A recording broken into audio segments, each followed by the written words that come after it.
Welcome everybody to the Kareem Abdul-Jabbar hit piece, because yeah, I'm not hiding it. I think Kareem is overrated, and today I'm trying to take him down. So last week I posted my top 25 NBA players of all time, and look, I had Kareem 8th. So let's get this out of the way real quick. It's not like I think the guy sucks. Obviously Kareem is one of the greatest to ever do it. But what I don't understand is it seems like everybody just pencils him in as the third greatest player in NBA history. And my job today is to convince you why that is so far from the truth. So reason number one why Kareem is overrated is honestly pretty simple. And it's the fact that he played his prime in the weakest era in NBA history, the 1970s. And not only that, but the guy just did not dominate like you think the third greatest player of all time would. So the NBA in the 70s had a lot of different issues on and off the court. Obviously, I want to focus on the court for this video, and yeah, the main issues were one, that a lot of the stars from the 60s retired. Bill Russell, Elgin Baylor, Wilt Chamberlain, etc.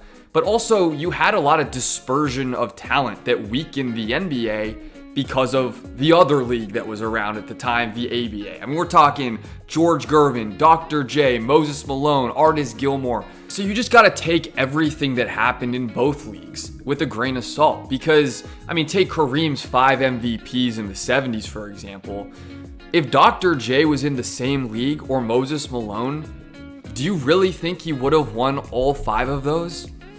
Odds are probably not. I'm also not here to talk in hypotheticals, right? Because the other reason that you can easily know the 1970s were just overrated in the NBA and weak is that the Washington Bullets made 4 NBA finals. And I'm willing to bet 90% of you watching right now can't name more than 1 or 2 players on those Bullets teams. And they made 40% of the finals in the entire decade. I mean, that's like borderline dynasty talk right there if they had won more than 1 title. And most NBA fans can't even name guys on that team. In the next section, I'm going to dive into every single year of Kareem's career and explain what actually made those years disappointing if I'm looking at Kareem objectively. But yeah, this is really the foundation of my entire argument. The 1970s kind of sucked, and like Kareem Abdul-Jabbar won 1 title in that decade. Sit on that for now. Okay, so we've established that Kareem played in a weaker era, right? But that's obviously not his fault, you know? Like, he can't control the strength of the league or who he plays on a given night. That's not the issue here. The issue is that Kareem didn't actually dominate this weaker era. And furthermore, when he actually had to face another elite big man in the playoffs, he was often outplayed. So I'm just gonna go down the list year by year and call out a bunch of examples of this exact phenomenon. So in 1970, in his rookie year, he lost in 5 games in the second round to Willis Reed and the New York Knicks. Willis Reed, by the way, dog. Multiple-time MVP. Talk about what an underrated big man. He hadn't obviously won the title in 1971 with, Oscar Robertson when he joined the team. 2 years later, he made the finals again with Oscar and was outplayed by Nate Thurmond and lost to the Warriors. Nate Thurmond, good player, but come on. I mean, that's essentially the equivalent of LeBron losing to a Dirk Nowitzki in 2011, except Dirk was a better player than Nate Thurmond. Lost in the 1974 finals to Dave Cowens and the Boston Celtics. Dave Cowens won an MVP in the 1970s. That's also proof that this was a weaker era. But the real crux of my argument is the years in between playing with Oscar Robertson and Magic Johnson, when it was Kareem's squad and it was up to him to carry these guys. Because in 1975, the Bucks went 38-44 and missed the playoffs. Not great. 1976, 40-42, missed the playoffs with the Lakers. And by the way, Kareem won MVP this year, missing the playoffs. That would just never happen in today's NBA. So we can already debate whether or not he even deserved that MVP. Moving on. 1977, they went 53-29. He was swept in the second round. 1978, 45-37, lost in the first round. 1979, 47-35, gentlemen swept in the second round. I mean, this is not a good track record. Until Magic Johnson shows up in 1980 and they win the NBA title and Magic wins Finals MVP. And again, we're talking about a stretch here when Kareem was aged 26 to 30. This was the peak prime of his career, and he was missing the playoffs more than he was advancing to the conference finals. It just compare that to any other all-time great in NBA history. Nobody's got a resume like that. It's just a massive gaping hole in Kareem's playoff resume that I can't get over when we're talking about the third greatest player of all time. It also doesn't stop there. If we look in the 80s, when he was playing on the Showtime Lakers with Magic Johnson, he was outplayed by Moses Malone and the Houston Rockets in 1981. Again, a center that outplayed him sort of in his prime.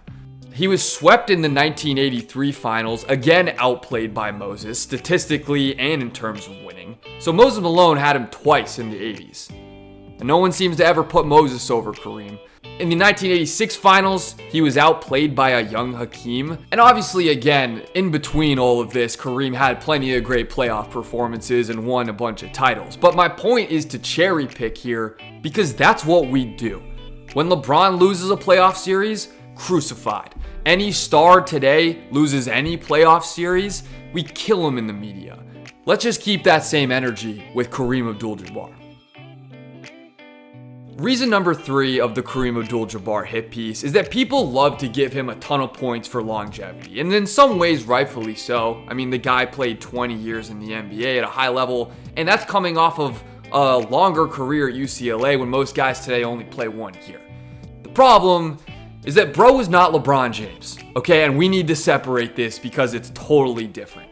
From age 35 onwards, which was Kareem's last 7 years in the NBA, he averaged 18.8 points, 6.6 rebounds, and 2.5 assists. Those are fine numbers, but we're not talking all-time great performer. And what's even crazier is he was an all-star in his last 3 years in the NBA when he was like a 15-point-a-game, 6-rebound scorer. And you just blindly bring up the fact that Kareem's a 19-time all-star. He's kind of like legacy all-star picks towards the end of his career. It also helped, of course, that he was on really good teams because he was playing with the greatest point guard of all time. In fact, that's also a big part of this whole longevity thing. Not only was he swept in the 1989 finals at age 41, but for the Lakers' last 2 championships in the 80s, 1987 and 1988, Kareem wasn't actually the second best player on the team to Magic. He was third. James Worthy was that dude. James Worthy was really good on those 80s Lakers teams. And yeah, by the end of the 80s, when Kareem got older, which obviously is natural and you would expect, yeah, James Worthy was the second best player on those Lakers teams. And again, I'm not saying Kareem didn't help contribute to the title at all. Obviously he did. But when 33% of his titles came as the third best player on the team versus any other guy in the top 10 in NBA history were winning titles as their best player, or maybe at minimum like a Kobe Bryant, their team's second best player in the early 2000s, it's just different. You can't blindly compare raw number of titles for every player ever when the context is so different. Kareem was essentially a high-end role player for those final titles teams. LeBron at age 40 is cooking. Kareem at age 40 was just kind of cooked. And you know who else is just absolutely cooked, but in the kitchen? This guy. Guys, I have zero bag when it comes to cooking. But it's also why I'm such a huge fan of the sponsor of today's video, Factor. Because Factor makes it easy. It takes away the stress of meal planning and then grocery shopping and then cooking and cleaning. I don't want to do all that. I also just, as a full-time creator, don't have time. It's cheaper than eating out. You can get chef-crafted meals delivered straight to your door every single week, and they have 35 different options that you can choose from every week too. Factor also now offers a bunch of snack options like smoothies and juices, which, I mean, yeah, I'm all about. So as my Indian-style butter chicken is cooking for lunch, head to factor75.com or click the link below and use code 50drewfenny for 50% off and free shipping on your first Factor. I mean, that's just a hell of a deal for how good this looks. Again, that's code 50drewfenny on factor75.com for 50% off and free shipping on your first Factor box. Reason number 4 is a short one, but I do think it's important. And it's just the general impact that Kareem didn't really have on the NBA. Because if you look at every other all-time great, and that's who we're comparing Kareem to for the sake of this video. I mean, obviously you got Steph in the three-pointer, LeBron and player movement, Jordan turned the NBA into a business, Bird and Magic saved the NBA's popularity. it's obvious, like how all of these other all-time greats, like what they did for the league.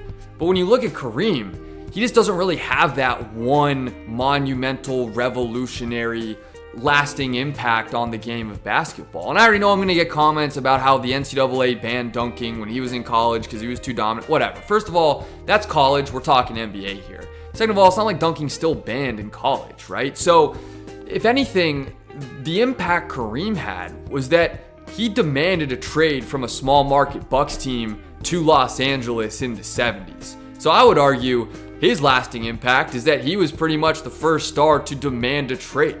Not to mention, nobody even talks about how he did that anymore. I mean, we're going to talk about KD to the Warriors forever and LeBron to the Heat in the decision. Those guys got killed for those moves.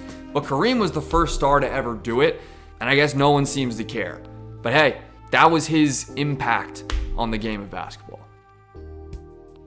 Look, I've obviously been very negative and critical in this entire video, and you guys know me, that's not usually how I operate. I feel like I always try to find ways to hype athletes up because that's what's fun.